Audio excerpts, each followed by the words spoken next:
un corazón entendido. ¿Por qué un corazón entendido? Porque nosotros creemos o podemos creer que podemos adquirir la sabiduría de Dios a nuestra manera y a nuestra forma. Por ejemplo, a mí me encantan los libros. Yo soy de comprar muchos libros. Ahora compro muchos libros, pero electrónicos, ¿no? Porque es mucho más fácil, se almacenan en tu cuenta y no tienen que estar teniendo una super biblioteca como antes, ¿no?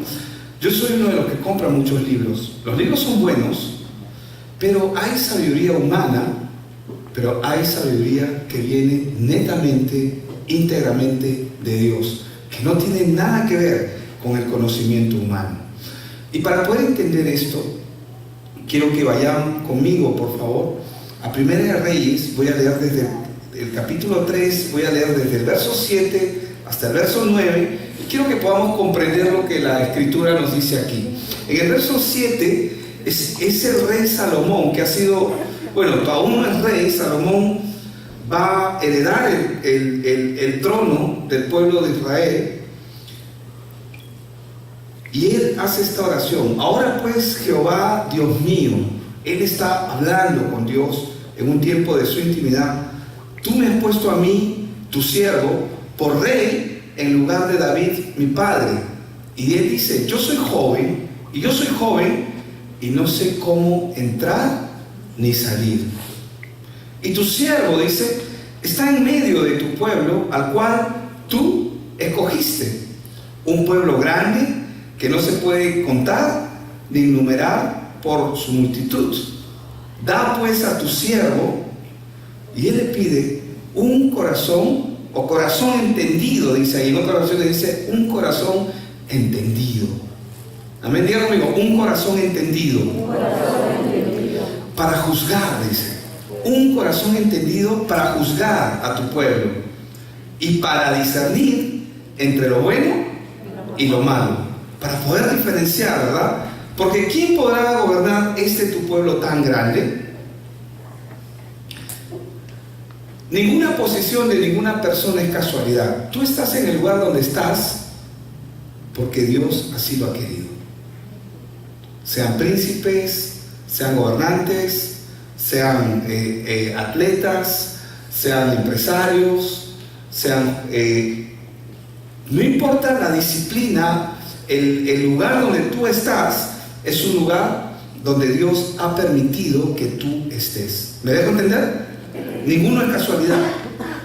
Dios eligió a Salomón como rey para que cuidara a su pueblo. Él no fue algo fortuito. Uy, ahora aquí ponemos, ya tú entra. A veces hacemos eso nosotros, ¿verdad? No. Dios no opera de esa manera. Dios siempre opera sabiendo todo de una manera milimétrica. A Dios no se le escapa absolutamente nada. ¿Amén? Si no lo entiende, lo va a ir entendiendo, porque cuando usted aplique esto en su vida, usted se va a dar cuenta de que es así, que para Dios no existen las casualidades. Dios sabía que Salomón iba a orar a Dios por un corazón entendido para juzgar y para discernir entre lo bueno y lo malo. Ese discernimiento para distinguir entre el bien y el mal, porque él se sentía como un niño. Ciertamente él era joven, pero no era un niño. Ahora, existe un pueblo de Dios, y yo quiero que usted entienda bien esto, que está buscando respuestas en un mundo donde aún no le conoce. Hay mucha gente allá afuera que aún no conoce absolutamente nada de Dios. No sabe nada acerca del Evangelio. No saben cuál es el problema del hombre. ¿Cuál es el problema del hombre? Su relación matrimonial. Que no tiene plata, que se tropezó y se hizo una lesión. El problema del hombre no tiene nada que ver con las circunstancias. El problema del hombre siempre es uno solo: el estar separado de Dios. No importa qué cosas le vengan a esa persona, son solamente frutos o las consecuencias de lo que esa persona está viviendo. Si esto fuera un árbol de manzanas, y ustedes, siempre hago este ejemplo, pero si fuera esto un árbol de manzanas, los frutos que tiene van a ser manzanas. ¿El árbol puede hacer algo para cambiar su condición? No puede hacer nada. Y la única manera de evitar que las manzanas sigan saliendo es matando la raíz del árbol. Una vez que se acaba con la raíz del árbol, los frutos se van a eliminar o se van a ir secando. Es exactamente lo que ocurre con el hombre. Mucha gente viene a Dios porque quiere una respuesta. Vienen a Dios porque quieren una solución. Y es válido. Pero ese es el punto inicial. Porque a veces, mucha gente viene a Dios porque necesita una respuesta de Dios, pero una vez que obtienen la respuesta de Dios, siguen viviendo sus propias vidas, pensando que ese era el problema, y dicen: ay, qué bueno es Dios, ya se solucionó mi problema, puedo continuar con mi vida, puedo hacer lo que hacía. Entonces, Salomón, él fue conocido porque él edificó el templo de Dios. Él fue escogido por Dios para edificar el templo de Dios. Tanto usted como yo hemos sido escogidos también para edificar el templo de Dios en la vida de cada persona que aún no le conoce. La gente está buscando respuestas, pero necesitamos sabiduría, necesitamos capacidad de entender, porque la mayoría de nosotros, ¿qué hacemos? Juzgamos la apariencia, se juzga lo que se ve, pero no conocemos lo que hay detrás en el corazón del hombre. Pero cuando una persona tiene la claridad del Evangelio en su corazón, va a aprender a tener un corazón entendido. No importa cuál sea la razón por la cual una persona se acerque a usted, siempre la razón va a ser Cristo. Sale la hermana Juanita de la iglesia, 9 de la noche, se para en el paradero y se encuentra con una señora Rosa, digamos, X, por si acaso, ninguno de acá, ¿no? Y ve, y la chica ya no sabe qué hacer y se pone a llorar. ¿Qué pasa, hijita?, le dice la hermana Juanita. ¿Qué tienes? Y ella le dice, y le comienza a contar su problema, el problema en su casa. ¿Y qué va a hacer la hermana Juanita? Ay, pobrecita, déjame abrazarte. Sí, le va a dar cariño, la va a ayudar, pero le va a decir: mira, hijita, tu problema es este. Y la causa de tu problema, tú tienes este fruto porque tu raíz está mal. Y nosotros hemos nacido separados de Dios. El ser humano ha nacido separado de Dios. Y no importa si es un problema matrimonial, si es un problema de adicción, cualquiera que fuere el problema, siempre se va a desatar en una prisión para el ser humano, porque el hombre nace condenado al fracaso. ¿Usted sabe por qué existe el tiempo? El tiempo existe por causa del hombre. Todo lo que el mundo es y lo que el mundo representa existe por causa de su evangelio solamente. ¿Sabe por qué existe el tiempo? Porque un día 19, hoy es 21, un día 21 de octubre, una persona va a recibir al Señor Jesús en determinado momento, a determinada hora, en un lugar. El tiempo es solamente la escala que Dios ha creado para que cada persona, a su debido orden, conforme al llamado que Él ha tenido sobre la vida de cada uno de ellos, reciba el Evangelio. Ponme por favor, porque esa nota no te la he dado, Hechos 13:48. ¿Por qué? Porque volvemos a Juanita. Amén. ¿Me están siguiendo? Juanita está en el paradero y está consolando a Rosa. Rosa le ha contado su problema y ella está llorando. Pero ¿qué hace Juanita? Juanita le dice cuál es el verdadero problema. Le dice: mira, tu problema no es tu matrimonio, tu problema no es tu esposo. Yo no estoy diciendo que él no sea el problema, porque realmente en él se ve el problema, pero la raíz de ese problema, ¿cuál es? Que ese hombre está separado de Dios, y ella también. Solamente que a ella le ha tocado la parte de sufrir por causa de él, y viceversa, pero ambos están sufriendo. Entonces Juanita le habla a Rosa, que es una gentil. ¿Qué es una persona gentil? Una persona que no conoce a Dios. Ha escuchado de Jesús, sabe acerca de las iglesias, pero no conoce a Jesús. Entonces ella comienza a decirle el plan de salvación para su vida. Le dice: ¿Para qué vino Cristo? ¿Para qué vino Cristo? Cristo vino a resolver el problema del hombre. ¿Cuál es el problema del hombre? Que nace estando separado de Dios. ¿Y qué trae como consecuencia ese problema? Dolor, sufrimiento, maldición. Entonces, cuando ella le dice que el hombre, hijita, le dice, mira Rosa, le dice, el hombre nació separado de Dios. Y lamentablemente el hombre nace bajo un acta de maldición. Es decir, Satanás tiene el derecho legal, como un documento, como un papel, tiene el derecho legal sobre la vida de esa persona. Pero Cristo vino a anular esa acta. Tú estás así porque estás bajo el acta, estás bajo la maldición, bajo el derecho legal de Satanás. Pero Cristo vino a resolver ese problema. Ella, que no conoce a Dios, comienza a oír el Evangelio y comienza a entender: ahora sé la razón de mis problemas. O sea que mi padre espiritual es Satanás, le dice ella. Sí, hijita, tu padre ha sido Satanás por todos estos años. Pero ¿cómo? Si todos somos hijos de Dios, porque eso es lo que me han dicho, eso es lo que me han enseñado. No, la Biblia dice: más a todos los que le recibieron, a los que creen en su nombre, les dio el poder, la autoridad y el derecho legal de ser llamados hijos de Dios. Entonces ella, oyendo esto, se regocija. Ahora, ¿cómo se soluciona el problema? Que su esposo vuelva a la casa, que la persona diga: no, a partir de mañana no me voy a drogar, o a partir de mañana no voy a hacer esto, no voy a hacer aquello. ¿Se soluciona ese problema? No. Se soluciona el problema cuando el acta se anula sobre la vida de esa persona.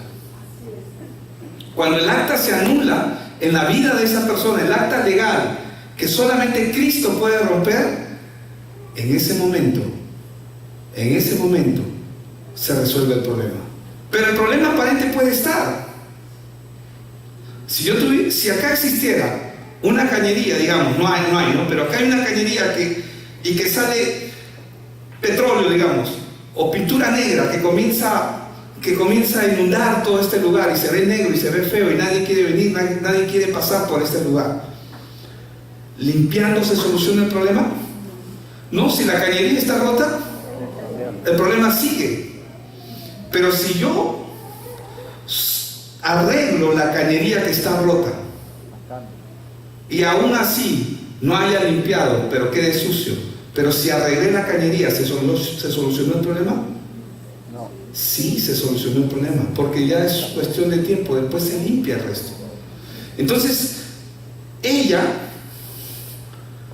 Juanita, emocionada, le comienza a dar el Evangelio, y Rosa comienza a entender el Evangelio en su corazón, y dice, y lo comienza a glorificar la palabra del Señor. ¿Por qué antes no me habían dicho esto? ¿Por qué antes no sabía esto? Porque ¿para qué existe el tiempo? Para que cada persona, a su debido orden, escuche el Evangelio, la palabra.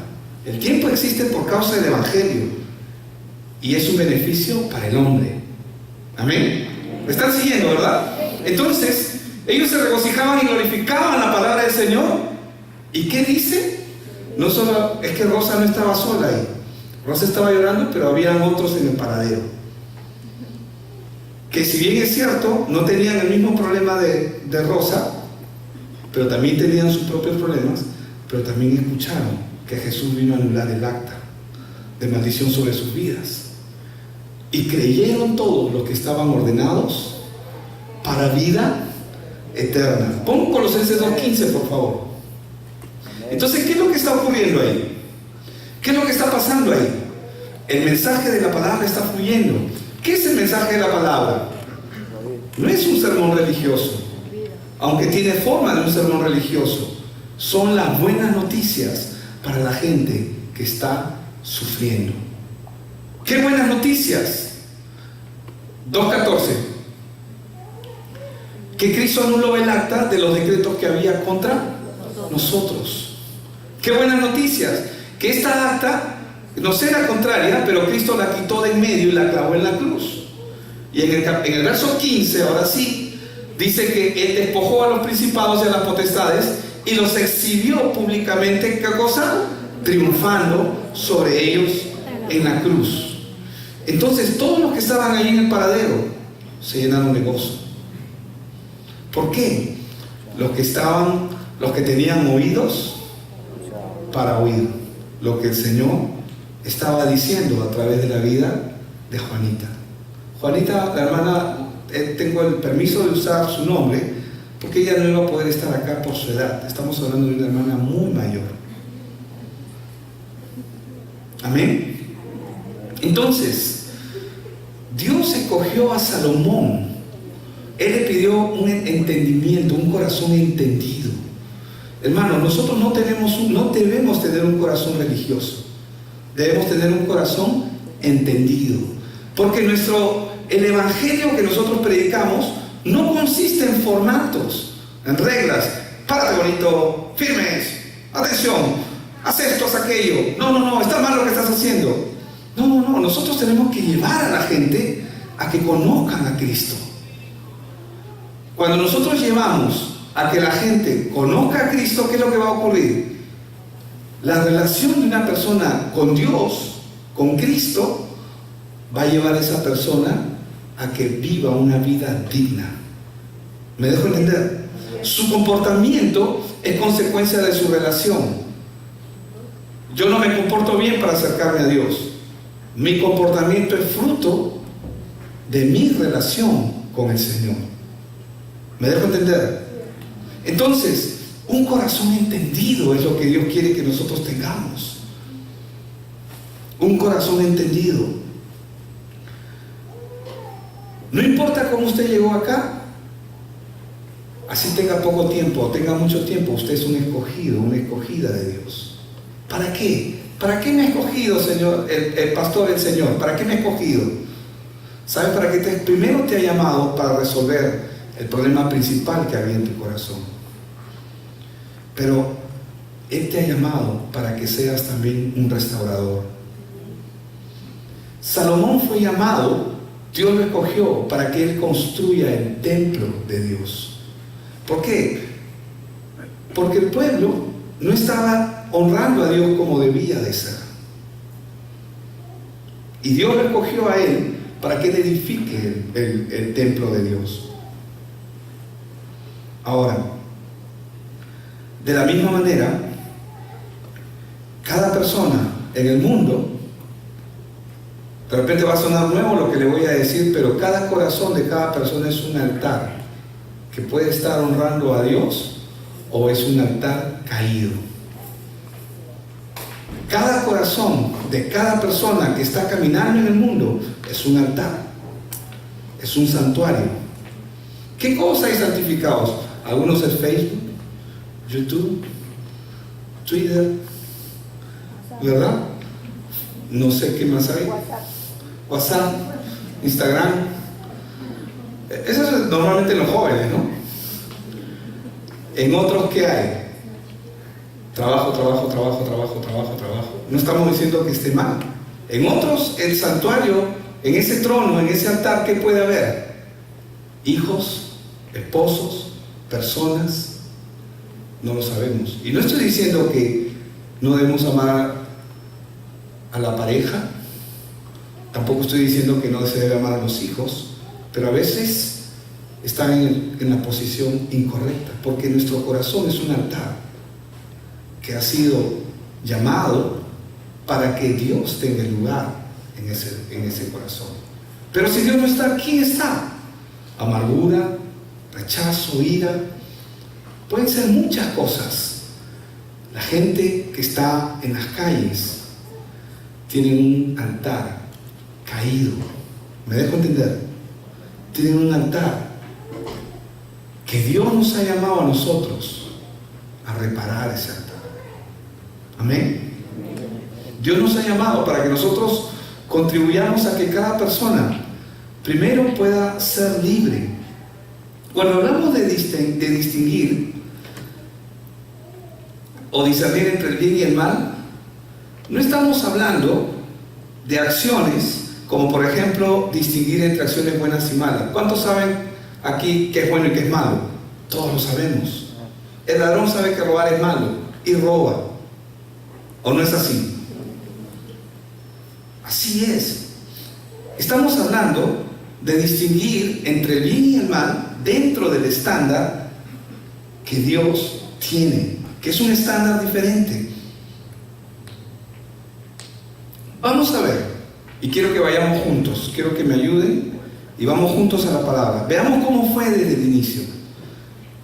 Cuando Dios creó al hombre, es decir, a Adán y a Eva, ellos tenían libre acceso a Dios Padre, amén. Ellos podían entrar a la presencia de Dios, ellos convivían con Él, ellos podían estar en su presencia y podían disfrutar de una comunión plena con Él. Adán, ojo, tenía plenitud de entendimiento, no era un improvisado. La Biblia, por eso, a Jesús lo llama el segundo Cristo, porque era exactamente igual al primer Adán. Cristo es el segundo Adán. ¿Sabían eso? Si no lo sabe, ahora lo sabe. Cristo es el segundo Adán, pero el primer Adán, antes de la caída, tenía plenitud de entendimiento. Ahora, ahí en el Edén existía la ley también.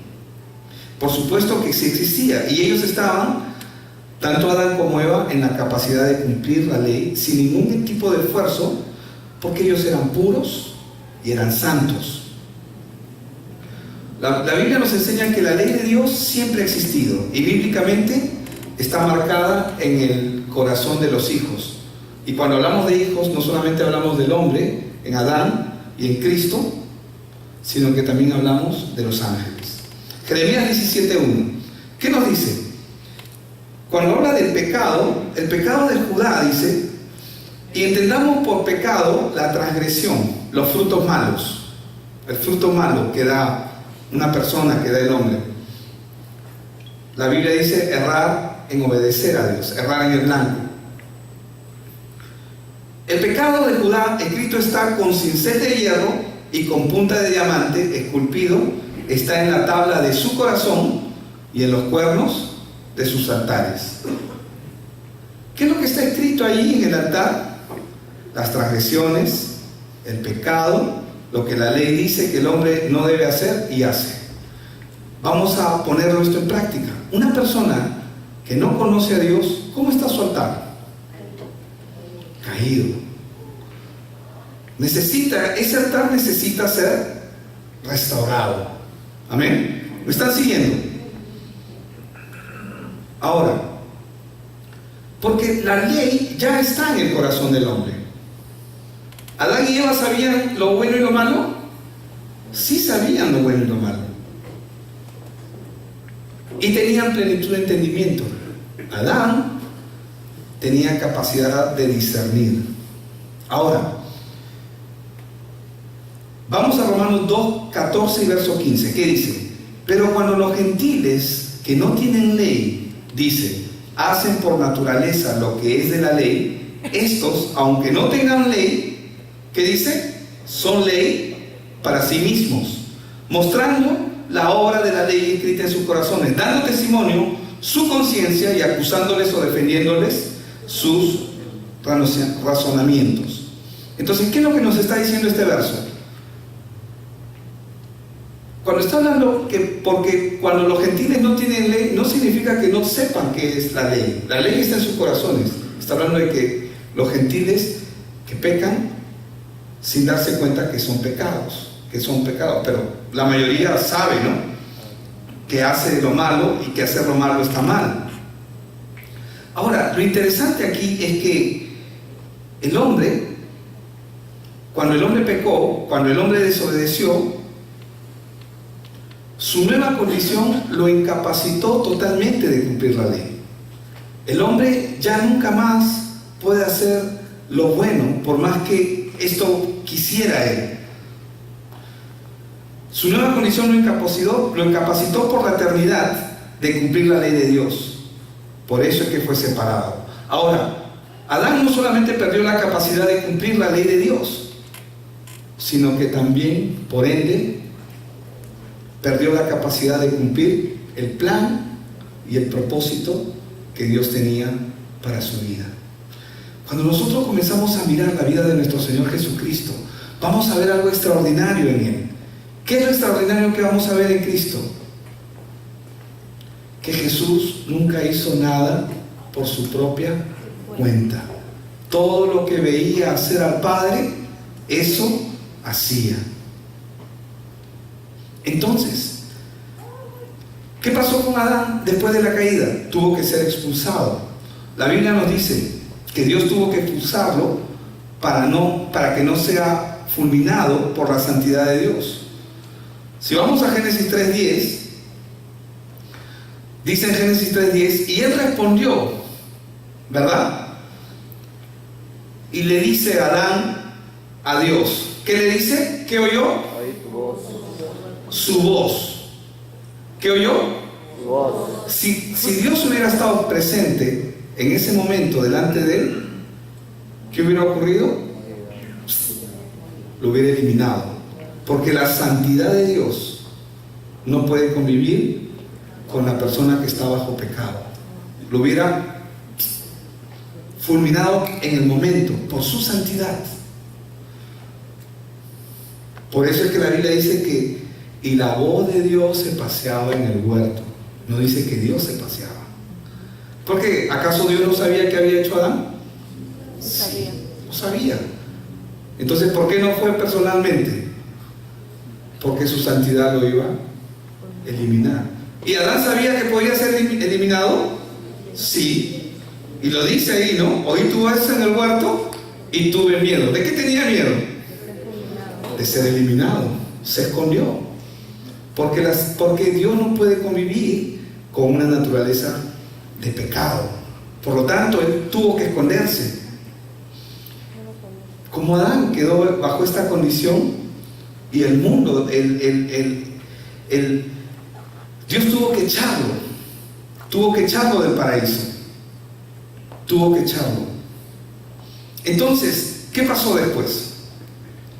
Vemos que Dios en el Antiguo Testamento, a través de Moisés, introdujo el único camino para llegar al Padre. ¿Qué fue lo que Dios introdujo al mundo? La ley. A través de Moisés, ¿qué Dios introdujo? La ley. ¿Para qué Dios introdujo la ley? Para que el hombre sepa, para que el hombre conozca. Amén. Dios introdujo la ley. Ahora pues, dice, ¿no? Ahora, ¿cuál es el propósito de la ley? La ley tiene dos propósitos. Que el hombre sepa que es pecador y para que el pecado abunde en el hombre.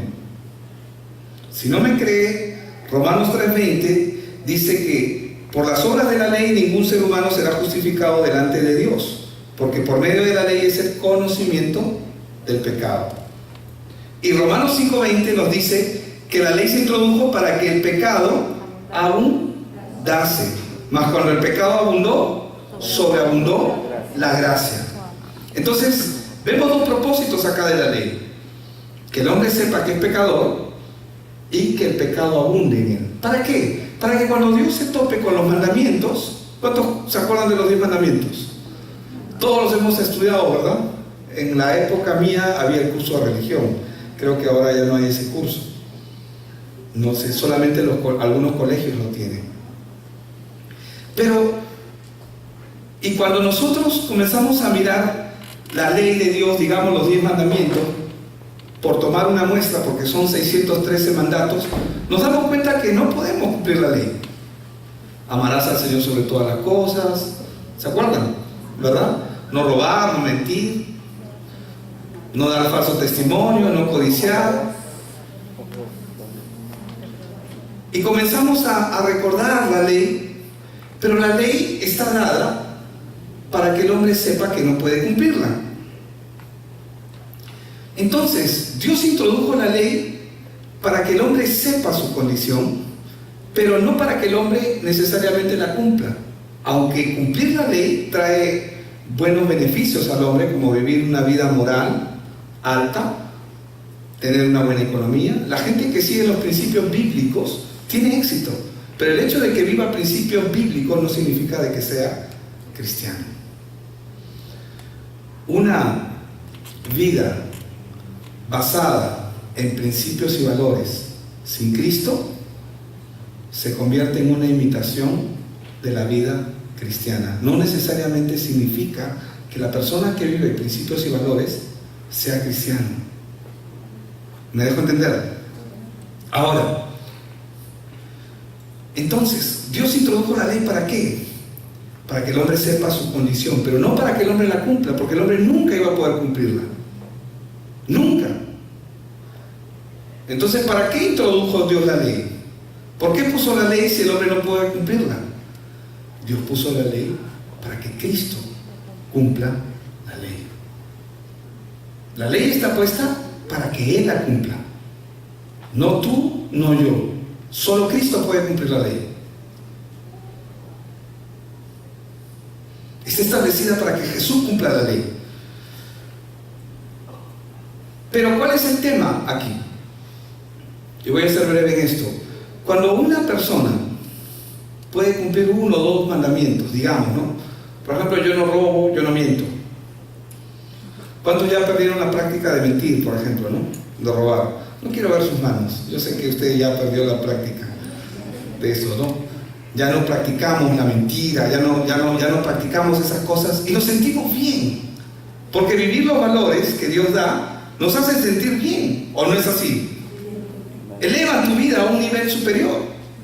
Las naciones que tienen más éxito en el mundo son naciones que viven principios bíblicos.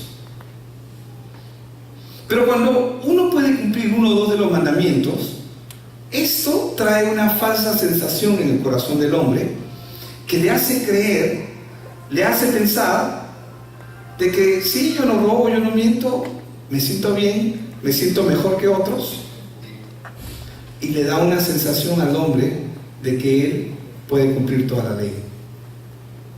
Entonces, ¿qué genera eso? Genera de que yo piense que yo no soy tan malo. No, pastor, yo no soy tan malo.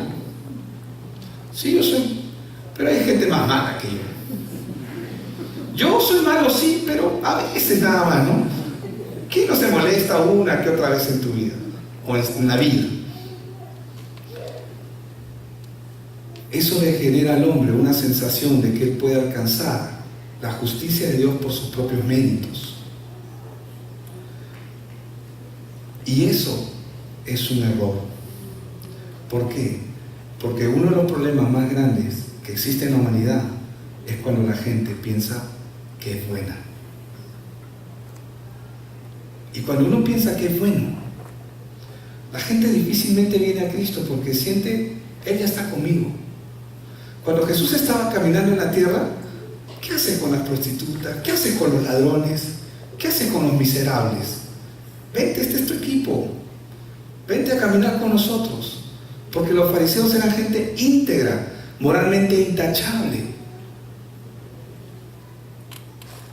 Porque ellos creían que eso era lo que los sostenía, pero no conocían el problema fundamental, que nacen separados de Dios. Si el hombre nace separado de Dios, no importa si tiene dinero, se va directo abajo. Si el hombre nace separado de Dios, no importa si tiene éxitos, es cuestión de tiempo solamente para que vea que su vida es una vida miserable. Porque el mundo nos quiere dar siempre una falsa expectativa o nos quiere dar un placebo, es decir, un refugio emocional. A una iglesia, para mucha gente, ojo, se convierte en un refugio emocional. ¿Qué es un refugio emocional? Un lugar donde voy para sentirme bien yo. Voy a la iglesia porque el pastor me ha dicho que vaya. Sí, no sé, a veces me duermo ahí en el culto, pero no importa. ¿Verdad? Eso va para los que se duermen. ¿Qué dijo? ¿Qué dijo? ¿Qué dijo? ¿Ya despertó? ¿Ya? No, eso no pasa acá, eso pasa en otras iglesias.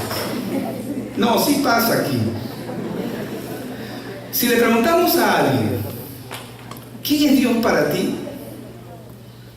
Este es otro gran problema que se presenta.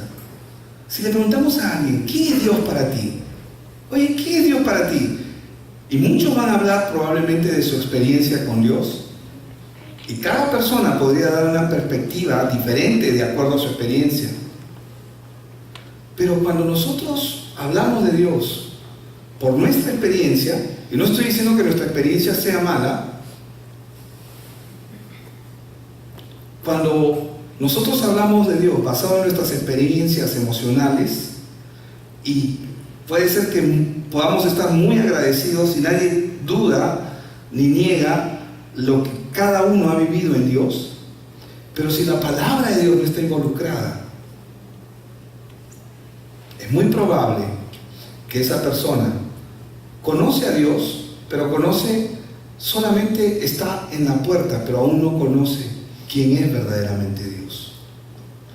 Porque la única manera de conocer a Dios es conociendo su palabra. No existe otra manera de conocer a Dios. La única forma de conocer a Dios es por medio de su palabra. Esa es la única forma de conocer a Dios.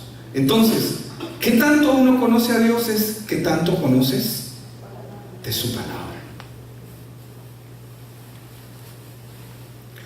¿Por qué? Porque antes, cuando yo quería compartir el Evangelio, ¿qué hacía? No, es que yo estaba en la universidad, lo cual es cierto, yo no estoy mintiendo. Y yo fui el primero en levantar mi mano y decir, yo quiero. Cuando el pastor estaba predicando ahí en medio del Paraninfo, yo dije, yo quiero, ¿no? ¿Quiénes son los valientes que quieren recibir a Cristo? Y yo estaba que dudaba, voy o no voy, voy o no voy. Qué roche, mis amigos están atrás, me van a ver. Y yo dije, me voy a poner de pie. Me puse de pie. Cuando me puse de pie, algo sobrenatural pasó conmigo. Yo vi como una luz que se cayó sobre mí. Cuando abrí los ojos yo estaba llorando en el piso. Y eso es una experiencia, no es una mala experiencia, es una buena experiencia. Pero cuando yo comparto el Evangelio, de repente yo pretendo pero ya te visitó el Señor, ya cayó una luz sobre ti, ya despertaste y estabas llorando.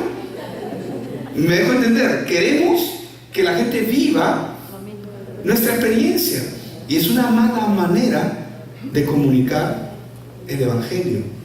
No estamos hablando que tu testimonio sea malo, es personal, es auténtico, es real, y es la forma como Dios trató contigo. Pero Dios tiene una forma personal con cada persona y es distinto. Amén. Entonces, ¿por qué esto se puede convertir en un problema? Porque a partir de ello surgen las falsas doctrinas, los errores doctrinales. Escúchenme bien, Satanás es un imitador de todo lo que Dios hace. Para poder ver el mundo espiritual, necesitamos la sabiduría de Dios. Necesitamos de su palabra. Y esta sabiduría solamente viene por conocer la palabra. ¿Por qué es necesario? Para no ser engañado. Cuando Salomón estaba orando, dame un corazón entendido. ¿Para qué? Para no ser engañado. ¿Por qué necesitamos un corazón entendido? Para no ser engañados. Para no ser engañados. ¿Por qué? Porque Satanás aprovecha la ignorancia de la gente. Hay gente que solamente se queda con lo que el pastor dice en el púlpito. Pero ustedes no son de eso, ¿verdad? Ustedes van a sus casas y leen continuamente su Biblia. Si no, hoy día empieza a hacerlo. Amén. No hay condenación si no lo estaba haciendo. Hoy empiece 2 minutos, o que sea 3 minutos, 5 minutos, y comienza a hacerlo. Satanás se aprovecha de la ignorancia del creyente que no conoce la palabra de Dios. ¿Dónde está la mente de Dios? ¿En el cielo? Cuando yo quiero leer, por ejemplo, si yo quisiera leer algo, digamos, si yo quiero conocer a Víctor Hugo, voy a conocer parte de sus características leyendo uno de sus libros. Por ejemplo, si leo Los Miserables, voy a conocer parte de Víctor Hugo, la esencia de Víctor Hugo. Esto es lo que hay en la mente de Víctor Hugo, y me voy a meter en la mente de él. Si yo quiero conocer a Dios, la mente de Dios está en su palabra. Amén. Entonces, El enemigo aprovecha la ignorancia del creyente y trata de manejarlo y mantenerlo en pensamientos y en emociones para que no crezcan. Él va a tratar de que el nuevo creyente se conforme solo con lo que escucha y va a hacer todo lo posible para que no conozca la palabra. Pero usted no es de esos. ¿Amén? ¿Me entendió lo que le dije o no? Algunos nomás. Voy a decirlo de nuevo. El enemigo va a tratar de que usted se conforme solamente con lo que escucha. Él va a tratar y va a tratar de hacer todo lo posible para que usted no conozca la palabra. ¿Por qué? ¿Qué dice 2 Corintios 11:3? Pero me temo, dice, que como la serpiente, con su astucia, dice la palabra. ¿Cómo engañó a Eva? Con su astucia. Vuestros sentidos sean de alguna manera extraviados. ¿Qué son los sentidos? Los sentidos, pues, ¿no? Las emociones son parte de nuestros sentidos. Amén. Me temo que como la serpiente, dice, con su astucia engañó a Eva, vuestros sentidos sean de alguna manera extraviados. ¿De qué? De la sincera fidelidad a Cristo. Por eso, cuando Jesús hizo la pregunta a los discípulos, ¿quiénes dicen la gente que soy yo? Eso está en Mateo 16, ¿no? Pero desde versos antes dice, ¿no? ¿Quién cree la gente que soy yo? Él está preguntando. ¿Y el pueblo qué respondió? De acuerdo a lo que veía, de acuerdo a lo que escuchaba, de acuerdo a sus experiencias. Solo Pedro respondió conforme a la palabra. Él es el único que le dijo: tú eres el Hijo del Dios Altísimo. Pedro siempre respondía bien, ¿verdad? Bien aplicado era. Dios usa hombres para hablar su evangelio. Amén. Pero Satanás también usa hombres para hablar un falso evangelio, un evangelio incorrecto. Si Dios usa pastores, el enemigo también va a usar falsos pastores. ¿Por qué? Porque él es un imitador. Él va a imitar todo lo que es verdadero. Si no, ¿cuántos han visto un billete de $300 falso? No hay, ¿no? ¿No hay? ¿De 400 hay? ¿Por qué no hay el falso? Porque no hay el verdadero. Solo se imita lo verdadero. No se imita lo falso, se imita lo verdadero. Amén. Entonces, recuerde que el enemigo va a tratar de imitar todo lo que Dios hace y va a querer reemplazar la gloria de Dios por una mentira que se parece a Dios, pero que Dios no está ahí. ¿Qué es lo que tengo que pedir a Dios? Señor, dame un corazón entendido. ¿Por qué? Porque solo un corazón entendido puede saber qué cosa es lo que Dios quiere. Cuando Adán y Eva pecaron, su corazón entendido se apagó. Ellos nunca más no pudieron conocer ni el plan de Dios y no pudieron honrar a Dios como Él merecía, porque no tenían un corazón entendido. El privilegio nuestro es que nosotros podemos tener un corazón entendido. El fruto del pecado del cual comieron nuestros primeros padres, que fueron, ¿no? Porque ahora estamos en Cristo, fue el árbol de la ciencia del bien y el mal. ¿Y qué hace el árbol de la ciencia del bien y el mal? Contamina la verdad.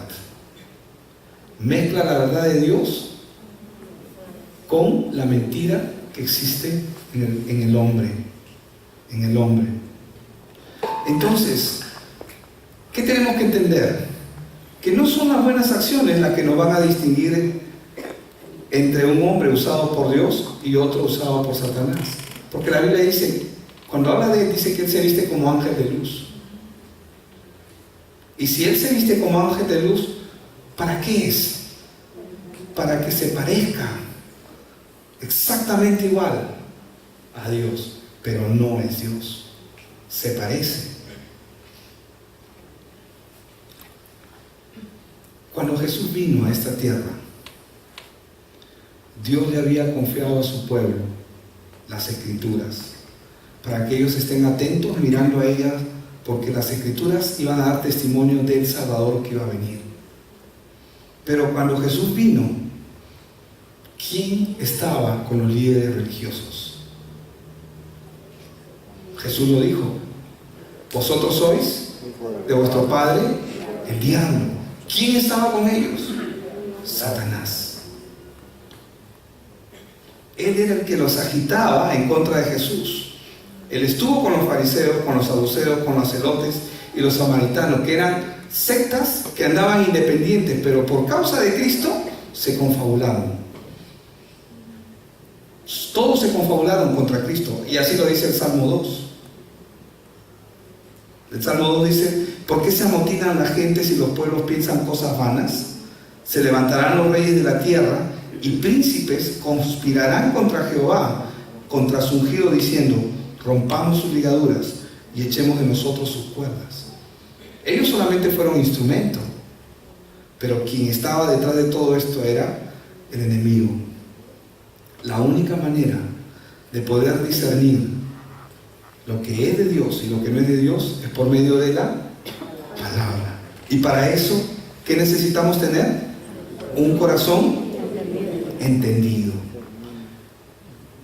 ¿Por qué un corazón entendido, hermanos?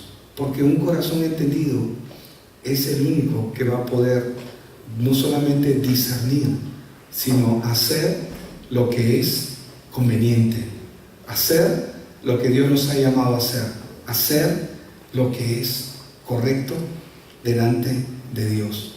Amén. ¿Qué cosa es una mentira delante de Dios?